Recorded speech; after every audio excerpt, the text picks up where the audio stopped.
Yan, welcome sa part 1 ng ating weekend charting at pag-usapan natin yung inyong mga stock request. Alright, so nag-poll tayo sa ating Facebook group dito. Ayan, sa dalawa yung Facebook group natin, no? Pero dito tayo nagpo-poll sa public. If you want to join our Discord, just click the description at may link dyan para maka-join kayo sa ating poll. Ayan, summary na natin yan at ito na ang ating mga top requested stocks, no? Pumili tayo ng top 12. Part 1, ICT, AC, Monde, Converge, Plus, and Globe. Part 2 is SMPH, Ali, Bloom, TEL, RCR, and URC. Magandang picks nyo ngayon, no? Check natin yan. So, ICT ang number 1. Anyway, if you're not yet familiar sa ating free webinar trading, no, for beginners and for seasoned trader, kahit free webinar yan, pwede sa kahit saan yan. The topic natin dyan is trade with clarity in uncertain market. Di ba, ang gulo na yung market, hindi mo alam kung matatakot ka or magiging bullish, pero again, quota na tayo for the whole year. Target for December is na reach na by April. So, kahit uncertain yan, kaya mong kumita basta alam mo ang proper technique at strategy. At yan ang pag-uusapan natin sa May 10. Share natin yung tamang strategy during uncertain market like today. Okay? At alam nyo, easy lang kumita ngayon. Actually, easy lang talaga. Easy money, no? Kaya ito yung gusto nating panahon na magti-trade. Yung alam mo yun, yung nagbo-bottom out pero nagre-range. So, ang bilis mag-range trade. Tapos tamang kailangan mo lang ng ganyan, no? Yan lang kailangan mo para malaman mo kung maganda yung stock. Kailangan mo rin ng catalyst. Tapos pag nakapili ka na ng watchlist, i-range trade mo na. I-trade mo pataas. Napakabilis kumita. Sa ngayon, no? Pagpababa, medyo mahirap kumita. At least sa ngayon pataas. Kaya ano pang iniintay nyo? Mag-join na kayo dito. Nandyan din sa Facebook natin yan, nasa pin post. Tapos para maka-join kayo, click nyo yung click here to register. Tapos pag nag-register ka, may ebook ka na rin na libre. O saan ka pa, di ba? So kung alam nyo na to at may ebook na kayo, walang problema, no? Please share this free webinar, this link sa inyong mga friends na gusto nyo matuto ng trading for free, no? May ebook din silang free. So sa May 10 na yan. Anyway, upon registration, yung ebook mo, na-download nyo na kaagad. Okay, hindi po to scam, no? May nabasa ako, scam daw tayo. Hindi po tayo scammer, no? Tayo po ay legit na nagtuturo at nagsishare.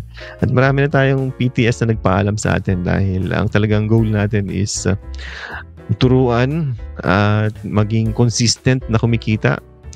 At pagkatapos nun, lifetime na nilang mapapakinabangan yung knowledge na napulot nila sa atin.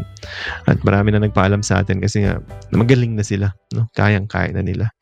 Well, yan talaga ang objective natin. Tulungan sila at maging independent sila paglipas ng mga ilang experience. Kayang-kaya mo na. At kahit saan ka lumipat, kahit anong instrument, gold, futures, commodities, crypto, same lang yan, no? International ang ating approach. Kaya basic lang sa atin yung mga other instrument na yan. Basta alam mo yung general market, general principles at how they operate. Kahit saan ka mag-trade, kaya. Okay, so yun, that's all. Thanks for sharing this link. Okay, so simulan na natin yung ating ICT number 1. ICT. Bakit nga ba nag-bounce si ICT from the deep? Okay. So, syempre dahil sa trade war, siya yung unang tatamaan kasi nga cargo, di ba, logistics, kung may global slowdown, tatamaan talaga siya. Okay, bakit hindi bumalik sa dating range? Kasi nga, truce lang or pause lang yung ginawa sa tariff at effective pa rin yun, no? Yung iba binawasan pero kahit may agreement ng maganap, may tariff pa din. So may global slowdown talaga. That's why may impact talaga sa earnings yun ni ICT. Kahit sa ngayon wala pa, diba, up pa ng 61%. Kasi nga, hindi pa naman nagtitake effect. Pero this year, magtitake effect. So, yun ang tatamaan na ICT. Second is from 2024 Up na siya ng 115%. That's why in a cycle, normally, yung nag-perform ng well this last previous year is magiging puro na siya in the coming year. Okay? Kaya ganun ang performance niya. So, kumbaga TP na at rotate na sa iba yun. Ayan, may downtrend channel na. So, ang magagawa dyan is kung gusto nyo i-trade, pwede. Buy sa support, sell resistance, pero may range ka na pababa. Kaya, aantayin mo lagi is sa 52-week low niya. Ayan. Doon lagi sa 52-week low. Kasi nga, nag-create na siya ng lower range, no? Unless mag-range trade siya dyan. Pero, as of now, nakikita natin is downtrend, no? Malinaw na downtrend dahil ayan, below 0 ang MACD. RSI is below 50. So, ano ba yan? 50? 52 pala. Okay pa rin naman, pero naglalaro na sa 50 at madalas nasa below 50. That's why downtrend talaga yan. Okay. Pagdating sa FA, ang income niya na ina-expect na lang for this year is 5%. Okay. Ayun. Nakaraan is 61%. Ang ina-expect lang by 2024 is 8, pero nagbigay siya ng 61. Pero ngayon, ang baba ng forecast. That's why weak na rin yung performance, no? Okay. Target price is average natin. Okay. 436 ang average price. Tinamaan yun? Yes, lumampas pa. Nag-445 pa. So, nahit na ang fair value. That's why ang rating na sa kanya is 2 hold na at 2 buy na lang. Malaki pa naman yung dividends. Pero, 4% May o next year na ulit. So, for me, rotate na from ICT to other stocks or other sector. Kung nabili mo dito sa deep, yun, may upside. May upside naman kahit pababa, no? Pero gagalingan mo lang kasi downtrend. Magtataka ka lang, weak siya sa strong market. So, may reason. Next is AC. Isa sa nag-perform ng maganda. AC. Breakout, oh. Dalawang breakout. Isa sa low cheat, isa sa high cheat. At ang ita-target niyan is yun 720 or above. May resistance pa, syempre. Tama pa yan doon sa 670, then mag-retrace bago doon.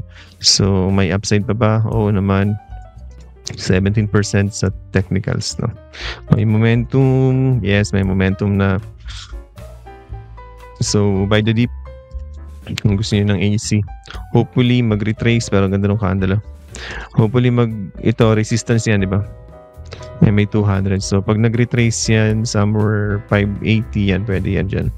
580 nyo patulan hanggang 540. Baka magbigay pa sa 540 kung gusto niyo lang ng AC. Okay, check natin ang FA niya. 4% lang, flattish, 4% growth lang this year, pero annual niya, check natin, 11%. So, outperform, 11% versus consensus na 4 this year, 4 ulit. All buys pa naman, so goods AC. Target price is 900, so may 40% upside ka for mga 35. Okay? So, 40% upside sa 850. Kung magna 900 yan, lampas 40 yan, mga 60 or 50. Okay? Undervalued, negative 2 USD. PE is just 10, forward is 9, historical is 21. So, super cheap for AC. Pwede long term. Dividends, maliit. Ayun, 0.67 lang. Pero regular naman. So, twice lang siya magbigay. Twice, isang December. Ayun, dalawa nga lang. So, 62, saka 62, 51 nga lang eh. So, wala pang 1%, no? Ni-round off lang. Mga 1.4, mga ganun. Okay, easy. Monday, may kumita dito. Oh, salamat sa screener ni Sir Sok, sa charting ni Sir Sok. Ayun, bumili sa X-date. Tama ba? Bumili sa X-date o hinold sa X-date tapos nag-rally. Yun. Ito naman yung chart natin. Ayan, oh. Ayan. So, range trade. Ang bibili ka ngayon, I think ako hindi na dahil nasa gitna. At ang late na ng upside. Mabangga na yan dyan. Okay. So, maganda ko magdi-deep somewhere dyan sa 716. Tapos saka ulit mag-rally doon. Yan. Pwede yun. Pero kung yan tutuloy, baka hindi na.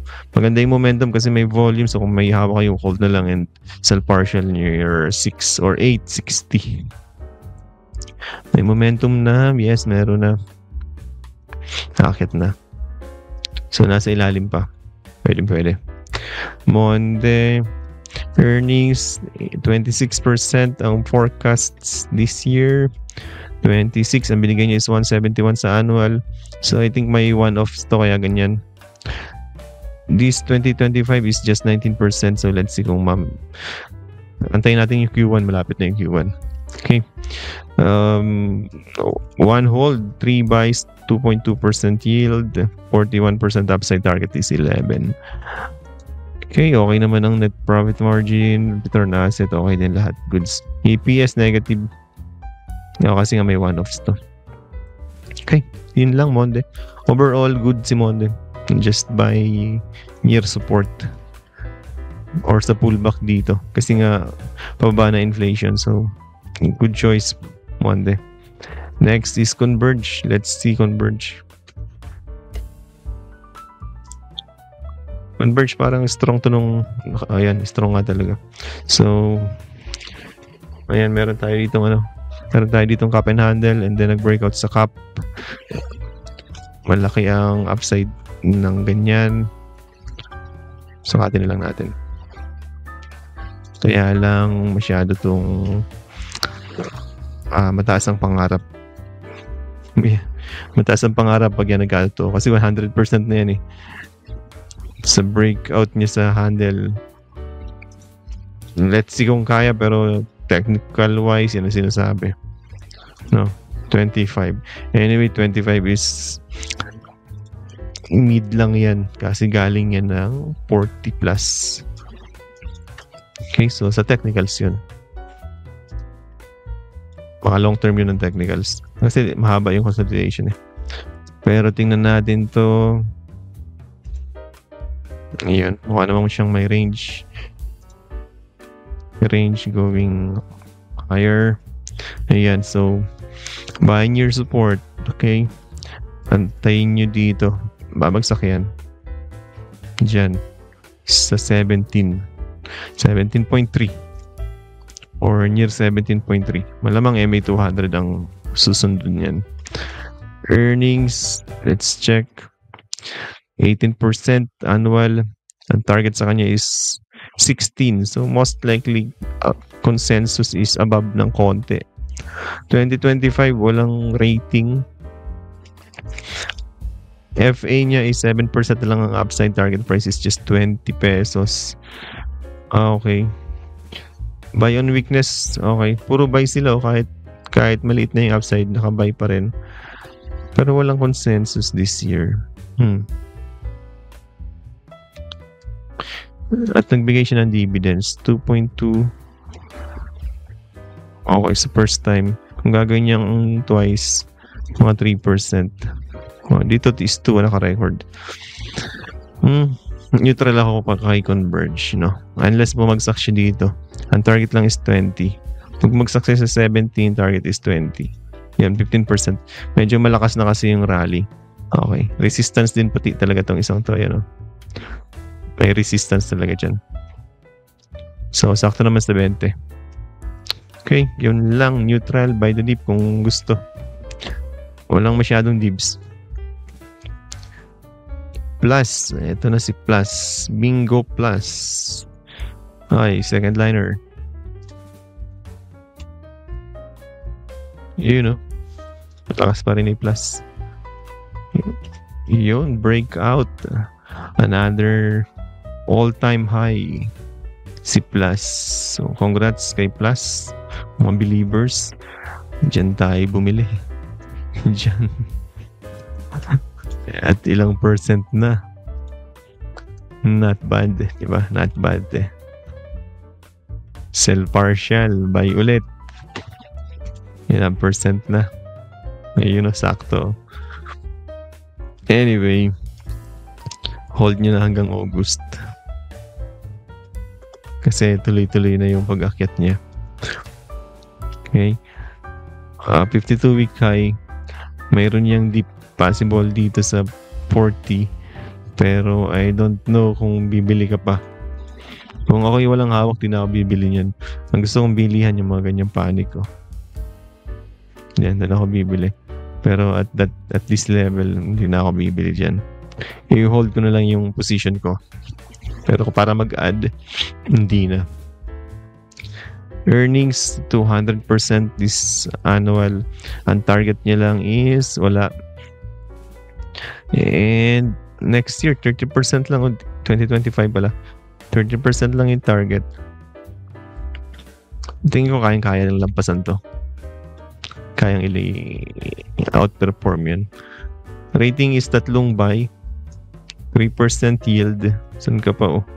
May yield na. And then, target price is may 53. Ito, hindi mali yan. May 53 pesos.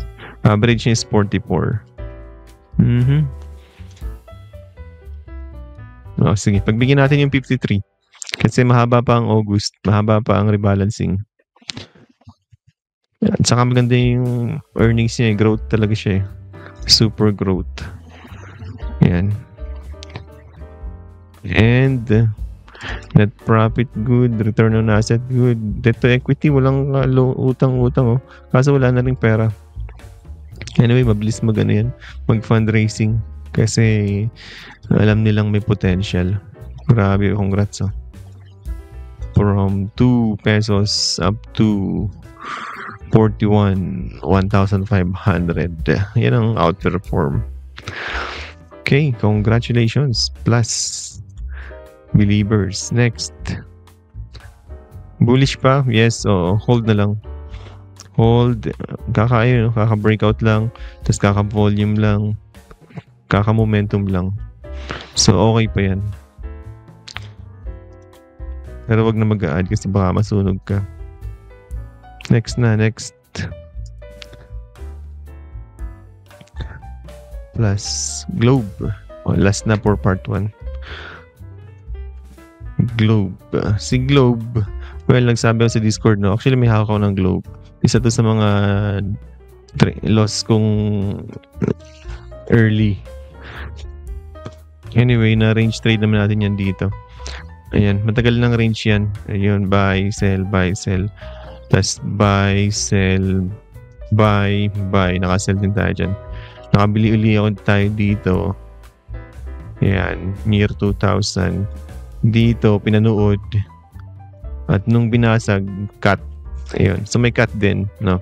Pero marami namang trade na tama kesa sa isang mali. So, let's say, kumita ka ng 15%, nag-loss ka ng 3%, o di bawas lang yung gain mo, pero hindi nakain yung capital mo, no? So, hindi rin siya para i-hold kapag though naniniwala ka kay Globe, kaso lang, pag sinabi ng technicals na kailangan mong i-cut, wala nang masyadong pag-uusap. Cut agad. Okay? Cut agad yun. Kasi binasag niya yung major support eh. Ibig sabihin, maaring tayo may tiwala pa, pero majority ng holders is wala na.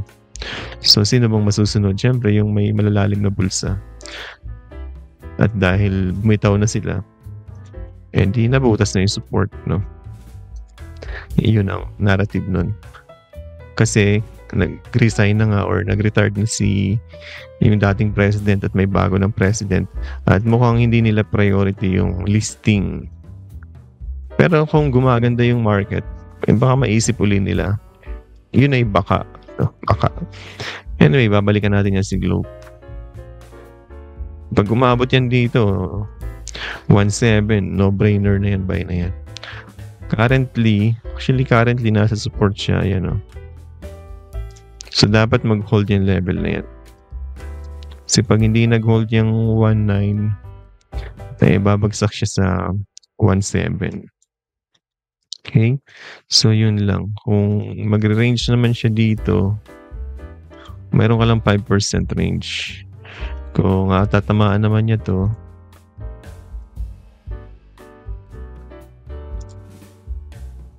11%.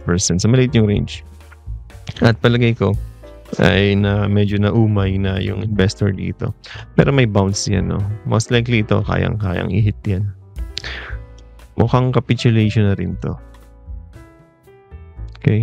Nagbabad na rin sa RSI. So, may bounce. Sige, pwedeng i-technical bounce. May BP pa ako. Baka pwede. Okay. Wala na yata. Pasok ata lahat eh. Next is... Oh, wala na. Oh, part 2. Anyway, thanks for joining and watching. Please don't forget to share this video sa mga groups nyo para naman marami tayong matulungan at the same time. Dumami rin yung subscribers natin. Okay? So, yun lang. At kita-kits sa part 2. Ito naman yung chart natin mamaya. SM Ali, Bloomtel, RCR at URC. Okay?